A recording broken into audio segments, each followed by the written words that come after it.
right. Are we nice and lit? Let's get lit about literature.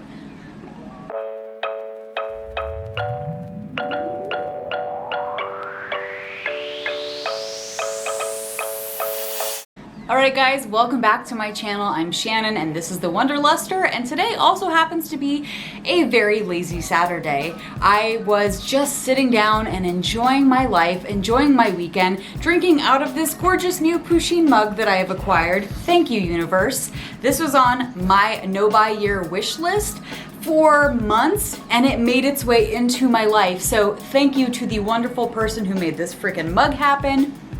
You are a scholar and a saint. I am so excited. It is perfect for tea, and it is also perfect for today's topic, which is my bookshelf. Yes. So while I was enjoying my lazy weekend, I was watching YouTube and drinking tea, and of course, in the back of my mind was lurking this beautiful bookshelf you see behind you. Wait, behind me, not behind you. You're watching this on a computer. But behind me is my bookshelf. Yes. I love books, but if I'm being completely honest, over the last year or so, I haven't been reading a lot, and when I have been reading, it's usually newer titles that are very specific that I get from the library, right?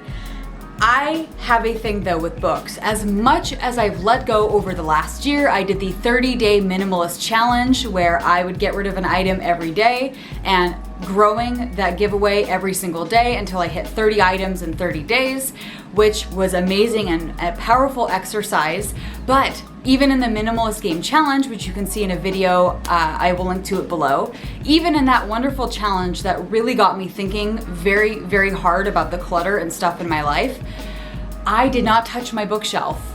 I didn't touch it. I was like, oh, I'll do another minimalist game challenge in the future, not a big deal, and then I'll tackle the sucker behind me. Because I have come to realize, and that challenge I did months ago, I've come to realize that books are very important to me. They really are. I love books. Books are me. When I'm at somebody's house, I look at their bookshelf. I like to pick up titles that they've read. I love to get recommendations on books from people.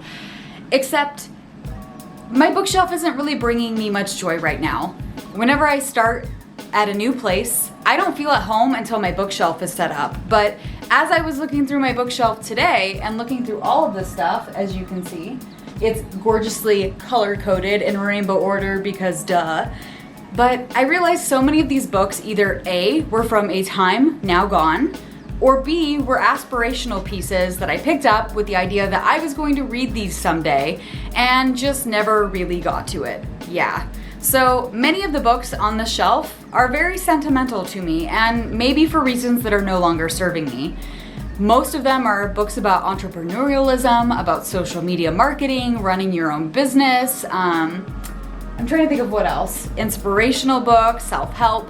They were from a time in my life when I was feeling really stuck, and I started a blog about frugality back in 2011, frugalbeautiful.com, because I wanted options. I used my blog and my freelancing as a social media manager to help pay my way through grad school to pick up skills, and they eventually led to my path now of being a social media community manager, a career that I really love. But all of these books, though they served me in 2011 through 2014 when I was really hitting the ground running and learning from basically a starting position, well, I don't know if I really need them any longer. But of course, that kind of makes me sad because it was such a pivotal point in my life. I was finishing grad school, I was in Chicago, and these books meant a lot to me. They made me feel like I was taking charge of my destiny and taking charge of my life. But I have to wonder now, when I think critically about these books on my shelf, if I'm holding on to them because I'm still holding on to that time in my life. I am happy to say it's now 2019. I'm happy, I'm healthy, so much of my life has changed. I'm settled here in Texas, and I really have been struggling to plan my 2020. Really. And I've had to think that maybe as a way to start thinking ahead of the new year and what I want to bring into my life, maybe it's time that I let go of some of the most sentimental things in my collection, which is my books. I have to say, I'm not really sure if I'm ready for this exercise, but I hope you'll follow along. I'm going to declutter my shelf with the goal of getting rid of at least 20 books today, which makes me a little uneasy to say on camera, but I want to get rid of 20 books so that this bookshelf won't be overflowing with stuff stacked all over it. It will look beautiful, it will feel curated, and it will be representative of not just who I've been, but who I am and where I'm going. So I'm gonna do a quick purge of my bookshelf, and I will recap some of the things after I'm done. So wish me luck, say a prayer. I'm going through the hardest thing and the thing I've been avoiding, which is my bookshelf, and I'm gonna need all the help I can get. So Pushina Corn and I, we're gonna get through this.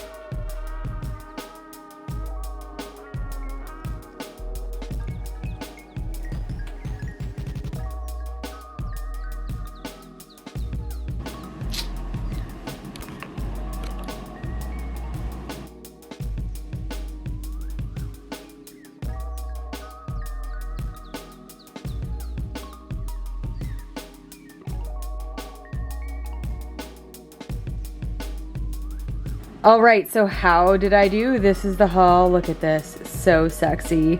It caused me a little bit of anxiety to do that, but it also felt really good because let's be clear, I'm not reading these and they're taking up a lot of time, and some of these I have read, most of them I have read, but I'm holding on to them for reasons that no longer reflect my values, and it's time to let them go. I actually pulled, guess what? 29 books, and that bothered me, so I went and realized that I have 2 copies of How to Win Friends and Influence People. Apparently, folks thought I should be more influential and friendly, and I have 2 of those. Both were gifted to me at different points in my life, and I will be passing them along, so that's kind of crazy. And so, yeah, 29 books. Holy crap. Matilda. Are you proud of mommy? Do you even care? You don't even care, do you? No, she doesn't even care, guys. She doesn't even care.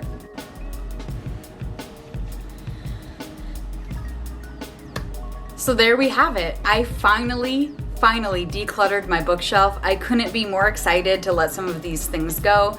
As I shared, for me, my bookshelf was a highly personal space. It represented me in a very physical way. I always took great pride in people seeing my bookshelf and always felt that they could get a good glimpse as to who I was as a person by the stuff I had. But as I've realized after doing a no-buy year for over 7-8 months now, and doing a 30-day minimalist game challenge, and just really looking at the stuff in my life, I realized you are not your bookshelf and you are not your freaking khakis. Your stuff isn't you. And if people want to get to know you, well, they can do so in more fruitful ways than simply looking over your bookshelf. So this was the one thing I put off for far too long, and I'm so excited to say I finally tackled it. Obviously, there's still a long way to go. I have plenty of books left, and I think I will be able to declutter them, but now at least my bookshelf is not overflowing with things, and I can actually style the bookshelf with some of my odds and ends and make it more of a beautiful place to dwell instead of making it be annoying and things falling off the shelf because I have way too much crap on it. So 2019, if I'm being completely honest, has been a very odd year for me. Usually I'm very much about accumulation. I have been, over the last couple years, such a busy person, such a hustler, filling up my life with ideas and stuff and pursuits and consumerism, which I think is a good representation of how my bookshelf ended up looking the way that it did, because all the topics that I had were so disparate. I felt that I was just so scattered. But in 2019, I had to slow down quite significantly, and I had to declutter my entire life, not just physically, but mentally. Not only did my boyfriend of almost 4 years and I break up last fall and he moved out, which required me to take a good hard look at my life and my space, but in May of this year, I donated a kidney to someone, and it meant that I had to slow down significantly. Through those 2 things, I realized that my stuff was weighing me down quite a bit. It was exhausting to manage all the stuff in my life and all the things I was spending my mental energy on and my time on. 2019 was an odd year though. I slowed down, but it felt uncomfortable throughout. I wasn't really sure what to put back into my life. And I'm happy to say, after doing all of this decluttering of my mental space, my physical space, my calendar, my budget, and just really trying to hone it back in, I have to say it's been 8 months and I'm finally ready to introduce things back into my calendar other than, my day job and some freelancing things that I do, the basics. But really, I finally feel ready to put things back into my life and to put them back in there with great intention and being very mindful of everything I bring back into my life, because I realize it comes with a cost, a financial cost, whether you're buying something and bringing it into your space, a mental cost, whether you really want to become the person with the activities you're spending your time on, and just emotional and everything else. Everything has a cost. And I have to say, I'm really excited to share that I finally bought a day planner. I use a day planner as my paper brain. And I have to say, in 2019, I didn't even want to look at a calendar. I didn't want to organize my life. I didn't want to set realistic goals. I wasn't ready to sink my teeth into anything, really anything. I just needed to survive 2019 after a giant life change and literally giving away a kidney. I've given away so much stuff in my life, including an organ, that I just needed time to recuperate, regenerate, and be mindful of what I was spending my energy on and my mental space on before I just rushed to the next thing. Old Shannon rushed a lot. She consumed a lot. She was constantly busy, very frantic, and usually highly disorganized. And I find that I don't want to be that person any longer. That being said, luckily within the limits and rules of my no-buy year, I am allowed to buy things for my business. So I did buy a brand new paper brain, my planner, because I want to start planning 2020. I want to start planning the end of 2019. And there are 3 things I'm really excited and nervous to share with you because I am introducing them back into my life. And I am going to mindfully and thoughtfully plan the rest of my 2019 and the rest of my 2020. First things first, I'm going to be working out on a regular basis. Luckily, my abdomen has pretty much recovered from having a C-section and having a kidney removed, and I'm ready to get back into fitness and feel good again. I'm also on the up and up with my hypothyroidism, and I'm happy to report that I now have a dosage that's making my numbers look better, and I feel generally pretty darn good. I'm happy to share that. I was diagnosed with Hashimoto's thyroiditis back in June of last year, and it's literally taken over a year for me to get these numbers right, and I'm happy to say we finally locked it in, and I'm working with my endocrinologist, and I'm feeling a lot better. So fitness will be a big goal for me in the rest of 2019 and 2020. Not saying I'm going to be joining a CrossFit gym or anything like that, but I'm ready to bring it back into my life, and I'm really excited to bring it into the fold. The second thing I'm excited to bring into my life is volunteering. Yes, I have realized that it's important for me to broaden my social circles, to give back, and to be very involved in the community in Texas that I am now living in. I find that sometimes if I feel down or lonely, it's usually because I'm lacking connection with other humans. I have a very robust social circle. I have amazing coworkers, great friends, and a wonderful support network. But I feel like it's time for me to give back. Yeah, I just gave a kidney, but there are 2 causes that I really felt called to participate in, and that is volunteering with the local police department to help with initiatives of community violence and helping out with the community to make our communities a happier and safer place to live. The second thing is volunteering with the local children's shelter, which also warms my heart and has me very excited. I often feel like I'm so lucky and I have so much extra in my life that I now have the energy to give back, and I really want to do that. And hopefully in that I will meet new people and I will feel more fulfilled, but I want to get over the ability and the lies that I've told myself over the last couple years that I don't have time, that I don't have energy, or that I'm not good at these things. Because let's be real, if you know me in my personal life, you've known one lie that I've told myself for many, many years is that I'm not good with kids.